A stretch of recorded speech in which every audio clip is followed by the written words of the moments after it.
아멘. 하나님의 말씀입니다. 원수가 우리를 유혹할 때 주로 사용하는 방식이 질문입니다.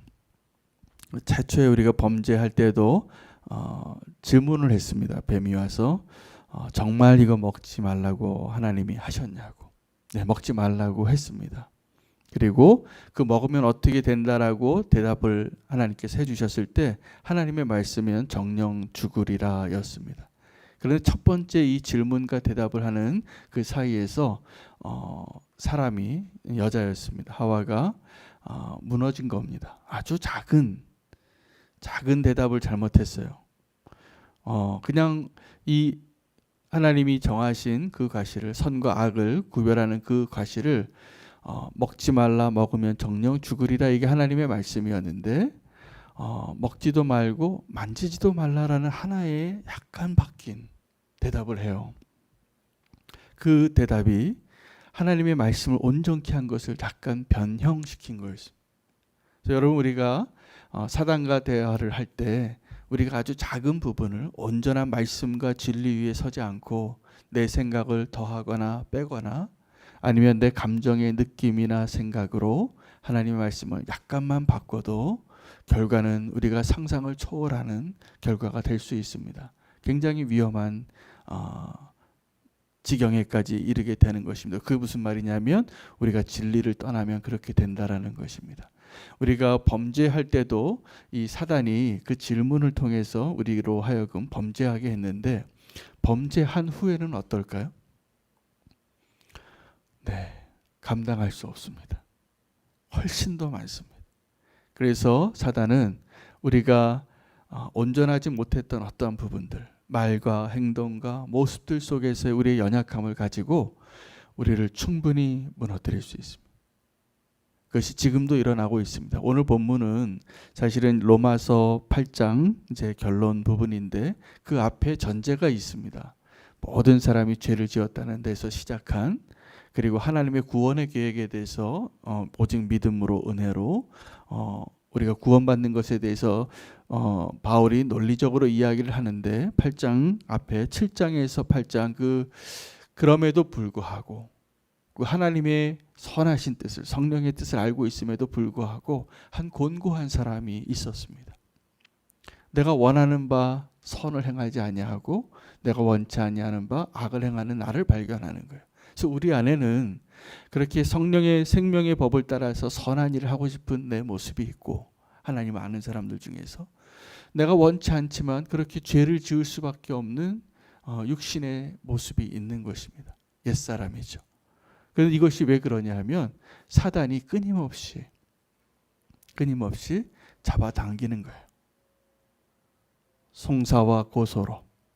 그래서 우리는 그렇게 실패해 본 경험이 꽤 많습니다. 이 자리에 계신 분들 그것조차도 다 경험해 봤는데 바울은 그것을 믿음으로 승리하는 한 정점에서 선포합니다. 그러므로 그리스도 예수 안에 있는 자에게는 정죄함이 없나니. 정죄함이 없나니. 무슨 말입니까? 그 사망의 육신의 법이 계속 우리를 유혹하는 것뿐만이 아니라 계속 정죄하고 끌어당겨서 우리가 구원받는 것이 소망이 없는 것처럼 보이게 만들었었다는 것이죠. 근데 오늘은 그렇게 그 가운데에서도 바로 전이죠. 이 8장 바로 앞에는 어저께 본문인데 모든 피조물이 탄식해요. 근데 우리가 그렇게 내 힘으로 할 수 없는 그 모습 가운데 있을 때 성령님께서 우리 안에 오셔서 말할 수 없는 탄식으로 우리가 구할 수 없는 것까지도 구하셔서 마음의 생각을 아시는 하나님 아버지께 성령님이 기도해 주신다는 거예요. 간구하신다는 거예요. 그래서 우리가 구원의 길로 나아갈 수 있다라고 말하고 있으면서 오늘 결론적인 얘기를 하는데, 우리의 구원이 의심받을 때가 있어요. 오늘 5가지 질문이 나옵니다. 이 질문은 어디에서 나왔을까? 사단에게서 나왔어요. 사단은 질문하는 자예요. 우리를 미혹하게 하려고. 그래서 이 5가지 질문이 누가 우리를 대적하리요? 누가 하나님이 무엇이든지 주지 아니하시리요? 누가 고소하리요? 누가 대적하리요? 누가 하나님의 사랑에서 끊으리요? 이 질문을 합니다. 그리고 대답까지 해요. 그래서 오늘 28장 오늘 본문 31절에 39절 말씀 굉장히 제가 사모하는 말씀입니다. 제가 힘들고 연약할 때마다 이 말씀이 너무나 위로가 돼요. 모든 가능성과 모든 상황을 다 해도 하나님의 사랑에서 끊을 수가 없는 존재라는 거예요. 누가요? 하나님이 아시고 택하시고 그리고 부르시고 우리를 깨끗게 하시고 의롭게 하시고 우리를 영화롭게 하신 그 하나님께서 오늘 저와 여러분이 그 구원의 확신 가운데 하나님의 위대한 사랑을 발견할 수 있게 되기를 축복합니다. 지금도 질문합니다. 사단은. 네가 지금 그런 모습인데 하나님의 자녀 맞냐고. 네가 정말 하나님의 자녀 맞냐. 이게 무슨 이야기냐 하면 네가 정말 하나님 편에 있는 거 맞냐고. 자, 여러분 첫 번째 질문입니다. 31절 말씀 하나씩 질문을 한번 확인하시고 오늘 우리 함께 대답했으면 좋겠습니다. 31절에 그런즉 이 일에 대하여 우리가 무슨 말 하리요? 만일 하나님이 우리를 위하시면 누가 우리를 대적하리요? 여러분 우리는 하나님에게 있어서 이전에 어떤 존재였냐면 원수된 자였습니다. 그러셨죠? 우리가 죄 지었다는 것은 하나님을 떠나서 하나님과 원수된 편에 섰다는 피할 수 없는 증거가 있는 거거든요. 범죄한 것은. 그런데 하나님이 우리를 위하신다면 누가 우리를 대적하리요? 이제 하나님이 우리 편이 되어 주신 거예요. 그래서 우리는 하나님의 이름으로 선포하고 하나님 이름으로 믿음으로 나아갈 때 누가 우리를 감히 대적하리요? 다윗이 골리앗 앞에서 그렇게 싸웠습니다. 힘으로 무기로 용맹으로 상대가 안 되는 골리앗 앞에서 그는 하나님의 이름을 선포하며 나갑니다. 너는 칼과 창으로 나오지만 나는 네가 모욕하는 그 만군의 하나님 여호와의 이름으로 나아가노니 라고 나아갑니다. 자기 편을 분명하게 한 것이죠. 내가 하나님 편이다. 여러분 우리가 원수 앞에서 내가 하나님 편인 것을 분명히 해야 되는데 우리는 때로는 흔들린다는 얘기예요. 내가 어느 편인지, 내가 하나님 편인지 세상 편인지. 저는 교회에 아픔이 많이 있습니다. 연약함이 있어서 우리가 자정하고 자성하고 우리 스스로를 인정하고 우리 연약함을 인정해서 더 나은 하나님의 나라, 하나님의 몸 그러한 교회를 세우는데 그런 건강한 비판은 참 너무나 필요하다고 생각이 되어져요. 우리 연약합니다.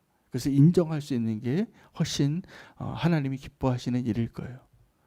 우리 연약함 그 자체를 하나님과 세상 앞에 또 내 자신 앞에 정직하게 말하는 것까지는 좋은데 때로는 그것이 선이 지나서 교회를 도리어 공격하거나 무너뜨리려는 그 선까지 가는 사람도 있어요.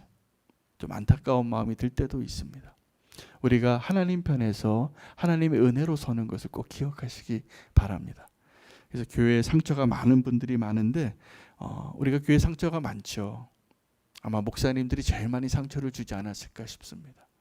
또 인간의 연약한 모습으로 그런 상처를 줬을 것 같아요. 그러나 우리가 하나님이 우리를 위하시는 우리가 연약하기 때문에 사실 하나님 우리를 위하시는 것이 분명합니다. 우리 연약함을 인정하되 하나님의 선하심과 하나님의 그 구원의 완벽하심 그 계획을 우리가 인정하며 나아가시는 것이 오늘 그 사탄의 송사에 우리가 믿음으로 설 수 있는 굉장히 든든한 첫 발걸음이 될 것 같습니다. 누가 대적하리요? 하나님 우리를 위하시는데 누가 대적하리요? 두 번째 질문을 한번 보시겠습니다. 그 다음 절입니다. 32절 한번 읽을까요? 시작. 자기 아들을 아끼지 아니하시고 우리 모든 사람을 위하여 내주시니가 어찌 그 아들과 함께 모든 것을 우리에게 주시지 아니하겠느냐. 우리가 살다 보면 힘겨운 분들이 있어요. 정말 힘들어요. 하나님 좀 도와주셨으면 좋겠는데 난 너무 주님 먹고 사는 게 너무 힘듭니다. 그래서 무엇을 먹을까 무엇을 입을까가 염려가 되는 거죠. 그래서 하나님의 공급하심에 대해서 우리가 의심이 드는 겁니다. 그러면 어떻게 되냐면요. 원망해요. 하나님 이게 뭡니까? 내가 주님을 위해서 살았는데 왜 이렇게 힘들어요? 이런 생각이 드는 거죠. 근데 그렇게 그런 생각이 들 때마다 오늘 두 번째 질문을 기억하시기 바랍니다. 자기 아들을 아끼지 않고 내어주신 이께서 오늘 우리가 무엇을 먹을까 무엇을 입을까에 대해서 염려하게 하시겠느냐. 공급해 주신다는 거죠. 하나님께서. 우리가 그래서 상황이 어려워지면 하나님 떠나는 마음이 들고 싶은 거예요. 믿음이 흔들리는 거예요. 세 번째 질문 보겠습니다. 누가 능히 하나님께서 택하신 자들을 고발하리요 의롭다 하시는 이는 하나님이시니. 예, 이게 이제 사단의 정말 주목인데 고발하는 겁니다. 고소하는 겁니다. 여러분 이 고소하는 자 앞에서는 1대 100으로 싸워도 1이 이깁니다. 고소하는 자 앞에서는. 그래서 이 한 사람이 그 어떤 사람에 대해서 비난하고 송사하고 고소하는 화살은 사실은 그 누구도 막을 수 없는 거예요. 그런데 오늘 그 하나님이 택하신 자를 아무리 고소해도 의롭다 하시는 이가 하나님이시니. 마지막 심판을 누가 하실까요? 그 사람은 고소하는 사람은 우리가 정죄할 때도 마찬가지인데 내가 하나님의 자리에 앉아서 당신이 그러고도 어떻게 예수 믿는 사람이냐. 당신이 그러고도 어떻게 구원받았다 말할 수 있느냐. 고소할 겁니다.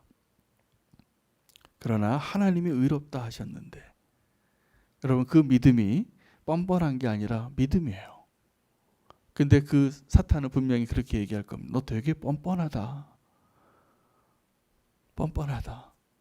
그러나 그건 뻔뻔한 것이 아니죠. 우리의 믿음을 하나님께서 택하시고 의롭다 하신 그 하나님의 그 완전한 구원의 섭리 계획을 믿으시기를 축복합니다. 믿어주는 자녀에게는 하나님께서 더 큰 축복을 주더라고요. 우리가 사랑하는데 오늘 우리 자녀들도 있는데 믿어준 만큼 하나님께서 그 자녀를 그렇게 믿음대로 되게 해주실 거라 믿습니다. 하나님께서 믿는 대로 우리 온이와 소명이에게도 그렇게 축복해 주시리라 믿습니다. 네 번째는요, 정죄하는 겁니다. 정죄하는데 우리가 이 정죄에 대해서는 사실 피해가기가 쉽지 않습니다. 우리가 다 죄인이기 때문에. 근데 누가 정죄하리요라고 이 질문 자체가 굉장히 어떻게 보면 당돌한 거죠. 누가 정죄하리요? 정죄하면 우리가 죄인인데 여러분 이 정죄함에서 벗어날 사람 이 자리에 아무도 없거든요. 근데 누가 정죄하리요? 왜요? 죽으실 뿐만 아니라 다시 살아나신 예수 그리스도께서 또 그는 하나님 우편에서 계시고 우리를 위하여 뭐 하신다고요? 간구하신다는 거예요. 이 8장 앞절에는 성령님께서 말할 수 없는 탄식으로 우리가 기도하지 못할 때 우리 안에서 구하신다고 하셨는데 예수 그리스도께서 지금 우리를 위하여 죽으시고 부활하시고 하나님 우편에서 우리를 위하여 간구하고 계시기 때문에 우리가 아무리 정죄를 당하여도 여러분 정죄 당해 보신 적 있습니까? 어떤 분들은요 이 정죄에 탁월한 은사가 있어요. 정말 어떤 사람의 약점과 문제에 대해서는 기가 막혀요. 그게 다 어디에서 나온 능력이냐면 하나님을 대적했던 사단에게서 나온 능력이에요. 왜? 근데 그 사람들이 또 사단이 아니에요. 상처받은 자들이 대부분 그래요. 상처를 너무 많이 받으면 어떤 사람의 아픔에 대해서 자기가 당한 그 서름과 아픔과 그 마음으로 정죄하는데 너무나 탁월한 분들을 저도 가끔 봅니다. 근데 그분을 또 정죄하면 안 돼요. 그분도 너무나 아픔이 있는 분들이. 그 정죄함에서 꼭 자유할 수 있게 되기를 원합니다. 그 이유는 예수 그리스도께서 우리를 위하여 대신 죽으시고 사셨고 지금 하나님 우편에서 우리를 위하여 간구하고 계시기 때문에 우리가 정죄 당할 일이 많지만 우리를 의롭다 하시고 그 일을 이루신 분께서 우리를 위하여 기도하고 계시기 때문에 다섯 번째 질문이 가장 큽니다. 이 모든 것이 가능하게 되는 것이 하나님의 위대한 사랑 때문이라는 거예요. 누가 그리스도 예수 안에 있는 이 하나님의 사랑에서 우리를 끊으리요. 사단은 지금도 할 수만 있다면 우리가 그 하나님의 사랑에서 끊어진 연과 같이 하나님이 이제 더 이상 너를 돌보지 않으셔. 하나님이 더 이상 너를 용서하실 수 없어. 하나님이 더 이상 너에게 축복하시지 않아. 너는 버림받은 자야. 라고 말할 거라는. 어떻게 볼 때는 보면은 우리가 이 말이 더 믿어져요. 하나님이 나를 안 사랑하시는 것 같고, 내가 구원받지 못할 것 같고, 하나님의 사랑이 여기서 끊어졌을 것 같고, 그런 마음이 들 때가 훨씬 많습니다. 그런데 오늘 그 마지막 질문에 대해서는 답변이 좀 깁니다. 바울이. 그 답변이 35절 이하부터 끝절까지예요. 누가 그 하나님의 사랑을 끊으려고 하는지 그 시도와 상상과 그 가능성에 대해서 이야기하는데 놀랄 게 많습니다. 한번 다 읽을 필요가 있습니다. 자, 35절 한번 읽겠습니다. 시작. 누가 우리를 그리스도의 사랑에서 끊으리요? 환난이나 곤고나 박해나 기근이나 적신이나 위험이나 칼이랴. 기록된 바 우리가 종일 주를 위하여 죽임을 당하게 되며 도살당할 양같이 여김을 받았나이다 함과 같으니라. 그런 한 절 더 읽겠습니다. 그러나 이 모든 일에 우리를 사랑하시는 이로 말미암아 우리가 넉넉히 이기느니라. 여러분, 그 도살당할 양이 어떻게 죽느냐 하면요, 아무 소리 안 해요. 자기가 목 따러 죽임 당하러 가는 걸 알아요. 눈물까지 흘려요. 도살당할 양은 칼 든 그 사람 앞에 그냥 이렇게 목을 내놓더라고요. 그렇게 쉽게 죽일 수 있는 동물이 많지 않아요. 그런데 우리가 원수들이 이렇게 송사할 때, 여러분 돼지도 죽을 때는 돼지 멱다는 소리가 어떤 거냐면요, 죽고 싶지 않아서 발버둥 치는 소리예요. 그거는 살고 싶어서 부르짖는 소리인데 대단합니다. 노래 못하는 사람이 노래하면 우리가 그 표현을 쓰잖아요. 돼지를 멱달 때 나는 소리 난다고. 굉장한 그 발버둥을 치는 거거든요. 근데 도살당할 양은 내가 죄인인 걸 아는 거예요. 내가 당연히 죽어야지 뭐. 이렇게 생각하는 존재가 죽임 당할 때처럼 우리는 원수의 공격과 그 화살 앞에 아무런 저항도 할 수 없는 존재와 같아요. 왜요? 이런 일들이 있기 때문에. 환난이나 곤고나 박해나 기근이나 적신이나 위험이나 칼이랴. 이런 것 앞에서 우리는 도살당할 양과 같이 그런 존재인데, 그 일을 누가 행하셨냐 하면 예수 그리스도께서 행하신 거예요. 예수님께서 사실은 이 도살당할 양과 같이 십자가에서 달려 돌아가셨는데, 예수님이야말로 할 이야기가 많으신 분이죠. 우리가 만약에 그 자리에 있었다면 그러한 모습으로 환난이나 칼이나 적신이나 위험이나 이 모든 것에서 그냥 이렇게 도살당할 양과 같이 죽임을 당하는 것이 당연하지만 예수님은 아니셨거든요. 이것이 무엇을 의미하냐면 우리를 향하신 하나님의 그 놀라운 사랑이에요. 그래서 우리가 그러한 상황 가운데 있을지라도 결론은 우리가 넉넉히 이기느니라. 이 넉넉히 이기느니라가 저는 이 한국 번역에 있어서 가장 아쉬운 번역이에요. 성경에 있어서. 넉넉히 이기느니라가 정복자보다 위대하다요. 원래 의미는. 우리가 그 하나님의 사랑 때문에 우리가 그 more than conquerors, 우리가 정복자가 되면 어떻게 되냐면 다 빼앗는 자 같잖아요. 근데 이 모습은 정복자가 아니라 완전히 짓밟힌 자의 모습이거든요. 근데 우리가 이런 짓밟힌 자의 모습이 되어도 정복자보다 나은 것이다. 이것이 넉넉히 이기느니라의 원래 의미예요. 이게 진짜 승리다. 그 진짜 승리가 어떻게 가능하냐면 그리스도의 사랑을, 그리스도 예수 안에 있는 하나님의 사랑을 알게 되고 붙잡을 때요. 그때 우리는 이 세상에서 우리를 짓밟고 괴롭히고 억압하고 환난을 주는 그 사람들 앞에 도살당할 양같이 있을지를 몰라도 사실은 우리가 위대한 승리를 거는 거예요. 이 5가지 질문에 답할 수 있다면. 여러분 5가지 질문 기억나세요? 첫 번째가 뭐였죠? 첫 번째, 하나님 우리를 위하시면 누가 우리를 대적하리요? 하나님께서 두 번째는 아들을 내어 주시는 이가 어찌 우리에게 필요한 모든 것을 주지 아니하시려. 공급해 주신다는 거예요. 그다음에 누가 우리를 고소하리요. 누가 우리를 대적하리요. 누가 우리를 그 하나님의 사랑에서 끊으리요. 끊을 수 없다는 겁니다. 여러분 지금도 저와 여러분이 이렇게 소망으로 살 수 있는 것은 우리가 하나님을 너무나 사랑하기 때문이 아니라 하나님께서 우리를 사랑하고 그 사랑의 끈을 놓지 않기 때문인 것을 기억하시기 바랍니다. 네, 우리의 구원의 소망이 거기 있습니다. 하나님의 사랑이 의심될 때가 있어요. 여러 가지 이유 때문이죠. 내가 죄인이기 때문에, 하나님이 나를 사랑하지 않으시는 것 같은 것 때문에, 내가 고난당하고 있기 때문에, 또 내가 송사당하고 있기 때문에. 그러나 하나님의 사랑은 끊을 수 없다라는 것. 우리가 죽임당하는 도살당할 양과 같을지라도 우리가 승리한 자입니다. 아멘이 되십니까? 그 하나님의 사랑 때문에 우리가 구원받은 것입니다.